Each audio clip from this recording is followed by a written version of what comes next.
V S Sunilkumar ഉണ്ട് telephone ലൈനിൽ. Shri V S Sunilkumar, അത്യന്തം വേദനാജനകമായ ഒരു കാര്യമാണ്. എന്താണിപ്പോൾ അവിടെ നിന്ന് നൽകാൻ കഴിയുന്ന വിവരങ്ങൾ? തീ പൂർണ്ണമായിട്ടും അണയ്ക്കാൻ കഴിഞ്ഞിട്ടില്ല അല്ലേ? തീ പൂർണ്ണമായിട്ട് ഇപ്പൊ അണച്ചിട്ടുണ്ട്. അപ്പൊ അവിടത്തേക്ക് ഫയർഫോഴ്സ് ഉദ്യോഗസ്ഥന്മാരും പോലീസും അവിടേക്ക് കയറി പരിശോധനകൾ നടത്തി. ഇപ്പൊ 1.5 മണിക്കൂറായിട്ട് അവിടെ പരിശോധന നടക്കുന്നുണ്ട്. ബോഡി പാർട്ടുകൾ കിട്ടുന്നുണ്ടോ എന്ന് നോക്കുന്നുണ്ട്. ഇവിടെ മെഡിക്കൽ കോളേജിൽ 25 പേര് വന്നതിൽ 12 പേരും മരണപ്പെട്ടിട്ടുണ്ട്. അതിൽ 13 പേര് ചികിത്സയിലുണ്ട്. അതിൽ 5 പേരുടെ നില അതീവ ഗുരുതരാണ്. അതിൽ ഒരാളുടെ സിവിയർ ആയിട്ടുള്ള സിറ്റുവേഷനാണ്. അയാളുടെ കാര്യം വളരെ മോശമാണ്. വെന്റിലേറ്ററിലാണ് അദ്ദേഹം.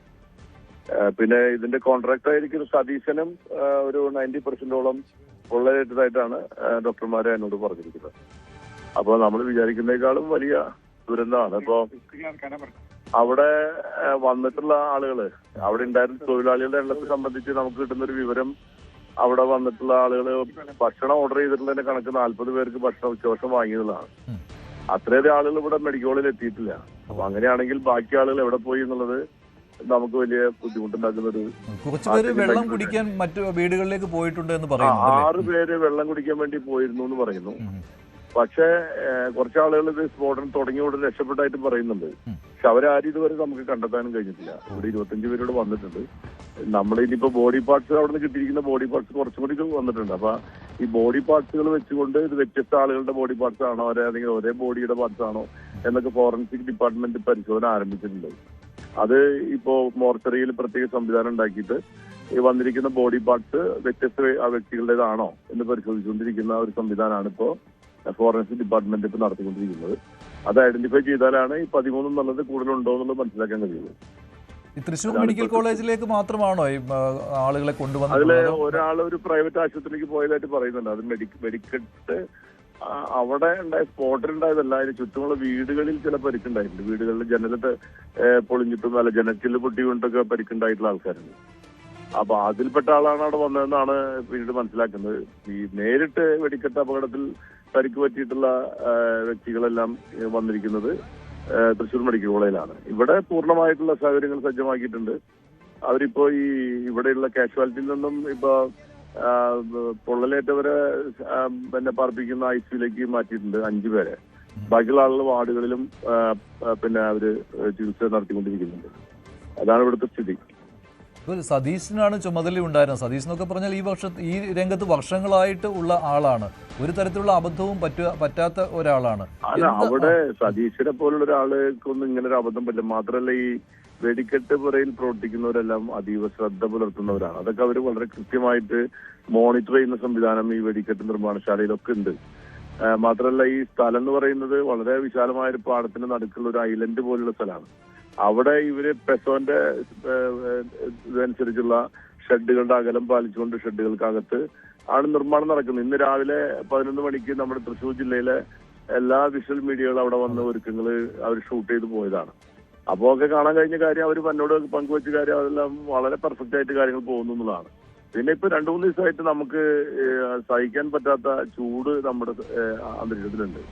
ആ ചൂട് മൂലം എന്തെങ്കിലും സംഭവിക്കുമോ എന്നുള്ളത് അറിയില്ല. ആ ചൂട് അത്രമാത്രം ഭീകരമായ ചൂടാണ് 2-3 ദിവസമായിട്ടുണ്ടായത്. അപ്പൊ ഇത് ഈ വെടിമരുന്ന് ഇങ്ങനെ ഈ ചൂട്ടത്തിരിക്കുമ്പോ എന്തെങ്കിലും സ്പാർക്കിംഗ് വന്നാൽ സംഭവിച്ചുകൂടാത്ത ആവുന്നതാണ്. ഇനി അങ്ങനെ വന്നതാണോ എന്നറിയില്ല. അത് ഇപ്പൊ ചുറ്റും പുല്ലിൽ നിന്നും എന്തെങ്കിലും പിടിച്ചു വന്നാണോ എന്നൊന്നും അറിയില്ല. എന്തായാലും ഇത് സംബന്ധിച്ച് വിശദമായ അന്വേഷണം വളരെ അനിവാര്യമാണ്. ആ അന്വേഷണത്തിലൂടെ മാത്രമേ ഇതിന്റെ നിജസ്ഥിതി നമുക്ക് ബോധ്യപ്പെടാൻ കഴിയുള്ളൂ. നമ്മുടെ ജില്ലയിലൊന്നും ഇത്രയും വലിയൊരു ദുരന്തം ഈ അടുത്ത കാലത്തൊന്നും ഉണ്ടായിട്ടില്ല. പ്രത്യേകിച്ച് തൃശ്ശൂർ പൂരത്തിന്റെ ഭാഗമായി അവിടെ ഉണ്ടായിരുന്ന സാധന സാമഗ്രികളുടെ കണക്ക് വെച്ച് നോക്കുമ്പോൾ തൃശ്ശൂർ പൂരത്തിന്റെ തിരുവമ്പാടി വിഭാഗത്തിന്റെ സാമ്പിൾ വെടിക്കെട്ടിന്റെ അതുപോലെ തന്നെ മെയിൻ വെടിക്കെട്ടിനും ആവശ്യമായിട്ടുള്ള പൂർണ്ണമായ സാധനങ്ങൾ അവിടെ ഉണ്ടായിരുന്നു. അതിന് പുറമെ പാവർട്ടിപ്പള്ളി പെരുന്നാളിന്റെ വെടിക്കെട്ടിന്റെ സാധനങ്ങളും അവിടെ ഉണ്ടായിരുന്നു. അപ്പൊ അത്രയും സാധനങ്ങൾ ഉണ്ടെന്ന് പറഞ്ഞാൽ ഒരു ഹ്യൂജ് എമൗണ്ട് ക്വാണ്ടിറ്റി അവിടെ വെടിക്കോപ്പുകൾ ഉണ്ടായിരുന്നു എന്നുള്ളതാണ് മനസ്സിലാക്കേണ്ടത്.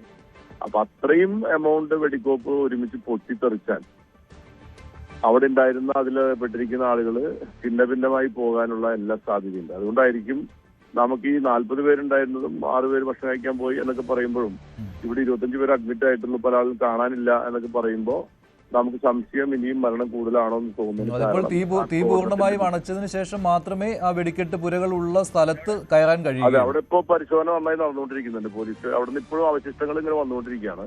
അവിടുന്ന് അവശിഷ്ടങ്ങൾ കിട്ടുന്ന അവശിഷ്ടങ്ങളെല്ലാം ഇവിടെ വരുന്നുണ്ട്.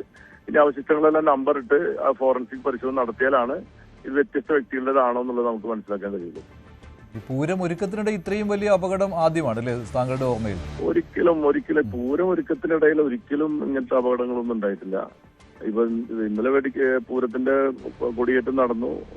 ഇനിയിപ്പോ ഓരോ ദിവസവും അതിന്റെ ചടങ്ങുകളിലേക്ക് 2 കമ്മിറ്റികളും പോകുന്ന സമയമാണ്. അപ്പോ സാധാരണ നിലയിൽ വെടിക്കെട്ട് ഏൽപ്പിച്ചിരിക്കുന്ന കമ്മിറ്റിക്ക് അല്ല, അതിന്റെ ഉത്തരവാദിത്തപ്പെട്ട ആളുകളൊക്കെ അത് കൃത്യമായി ചെയ്തുകൊണ്ടിരിക്കുക. എണ്ണയിട്ട യന്ത്രം പോലെ പ്രവർത്തിക്കുന്ന ഒരു സംവിധാനമാണ് തൃശ്ശൂർ പൂരത്തിന്റെ വെടിക്കെട്ടാണെങ്കിലും ആനകളുടെ ഒരുക്കങ്ങളാണെങ്കിലും എല്ലാ കാര്യങ്ങളും അങ്ങനെ നടക്കുന്നതാണ്. ഒരു സിസ്റ്റം ഇവിടെ നിലനിൽക്കുന്നുണ്ട്. അപ്പൊ അതുകൊണ്ട് നമ്മൾക്ക് ആർക്കും ഇങ്ങനെ ഒരു വെടിക്കെട്ടുമായി ബന്ധപ്പെട്ടൊരു ആശങ്ക ഉണ്ടാവേണ്ട കാര്യം ഉണ്ടായിരുന്നില്ല. സതീഷ് തിരുവമ്പാടിയുടെ മാത്രമല്ല, എനിക്ക് തോന്നുന്നു 2 വർഷം മുമ്പാന്ന് തോന്നുന്നു തിരുവമ്പാടിയുടെയും പാറമേക്കാവിന്റെയും ഒരേ സമയം കൈകാര്യം ചെയ്തയാളല്ലേ? അത് ഒരു തവണ തിരുവമ്പാടിക്കാരുടെ ലൈസൻസി ഒരു പ്രശ്നം ഉണ്ടായപ്പോ രണ്ടും ഒരുമിച്ച് വെടിക്കെട്ട് അങ്ങനെ സംഭവിച്ചിട്ടുണ്ട്. 2008 മറ്റോ. അപ്പൊ അങ്ങനെയൊക്കെ ചില സംഭവങ്ങളൊക്കെ ഉണ്ടായിട്ടുണ്ട്. ഈ സതീശൻ വളരെ എക്സ്പീരിയൻസ്ഡ് ആയിട്ടുള്ള ഒരാളാണ്. വെൽ എക്സ്പീരിയൻസ്ഡ് ആയിട്ടുള്ള ഒരു വെടിക്കെട്ട് കോൺട്രാക്ടറാണ്. അയാളൊന്നും ഒരിക്കലും അവിടെ ഒരു ഫോൾട്ട് സംഭവിക്കുന്ന ഒരാളല്ല. പിന്നെ മാത്രമല്ല, തൊഴിലാളികൾ ഈ വെടിക്കെട്ടിൽ പ്രവർത്തിക്കുന്ന തൊഴിലാളികൾക്ക് ഒരു സത്യത്തിന്റെ അടിസ്ഥാനത്തിൽ പ്രവർത്തിക്കുന്നവരാണ്. അവർ ചില രീതികളുണ്ട്, അവരതൊന്നും വ്യതിചരിക്കാറില്ല. അവരൊന്നും അങ്ങനെയൊന്നും അവരുടെ ഭാഗത്തുനിന്നുണ്ടാവുന്ന ഒരു മിസ്റ്റേക്ക് കൊണ്ടൊന്നും അത് മാത്രമല്ല, ആളൊഴിഞ്ഞ സ്ഥലമാണ്. വെടിക്കെട്ട് പുരകൾ തമ്മിൽ നല്ല അകലമുണ്ടല്ലേ, കൃത്യമായിട്ട് അകലം പാലിക്കുന്നു. അതായത് വെടിക്കെട്ട് പുരാന്ന് പറയുന്നത് അവർ വെച്ചിരിക്കുന്നത് അവിടെ വലിയൊരു പാടത്തിന്റെ നടുക്ക് ഒരു കരഭൂമിയാണ്. നിറയെ തെങ്ങുകളൊക്കെ ഉള്ള സ്ഥലമാണെങ്കിലും അവിടെ ഈ പെസോന്റെ സ്പെസിഫിക്കേഷൻ അനുസരിച്ച് ഒരു ഷെഡ് ഇത്ര ദൂരം ഉണ്ടാവണം, ഓരോ ഷെഡുകൾ തമ്മിലുള്ള അകലം ഇത്ര ആയിരിക്കും എന്ന് പറഞ്ഞ് അത് കാണിച്ചു കൊടുത്താൽ മാത്രമേ അവർക്ക് ലൈസൻസ് കിട്ടുള്ളൂ.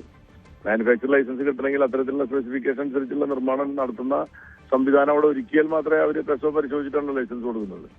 മാത്രമല്ല, ഇപ്പൊ തൃശ്ശൂർ പൂരം പോലെ വെടിക്കെട്ടുമായി ബന്ധപ്പെട്ട കാര്യങ്ങൾ നടക്കുന്ന ഒരുക്കങ്ങളൊക്കെ എല്ലാ ഉദ്യോഗസ്ഥന്മാരും പോയി പരിശോധന നടത്തി ഉറപ്പുവരുത്തിയിട്ടാണ് ഈ കാര്യങ്ങളെല്ലാം നിർവഹിച്ചു വരുന്നത്. അപ്പൊ അങ്ങനത്തെ ഒരു മിസ്റ്റേക്ക് ഒന്നും ഇവിടെ ഉണ്ടാവുന്നൊന്നും ഞാൻ വിചാരിക്കുന്നില്ല. കാരണം അത് അത്രമാത്രം ശ്രദ്ധയോടുകൂടി ചെയ്യുന്ന ഒരു കാര്യമാണ്. തൃശ്ശൂർ പൂരവുമായി ബന്ധപ്പെട്ട വെടിക്കെട്ടിന്റെ നിർമ്മാണത്തിന്റെ എല്ലാ ഘട്ടങ്ങളും അങ്ങനെ നടക്കുന്ന കാര്യങ്ങളാണ്.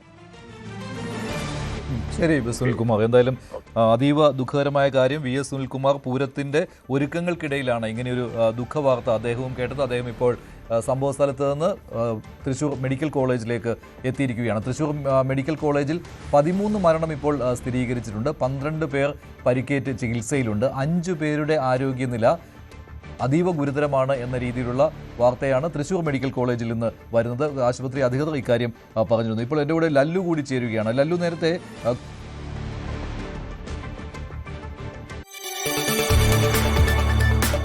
കൂടുതൽ വാർത്തകൾക്ക് News 18 Keralam YouTube channel subscribe ചെയ്യുക.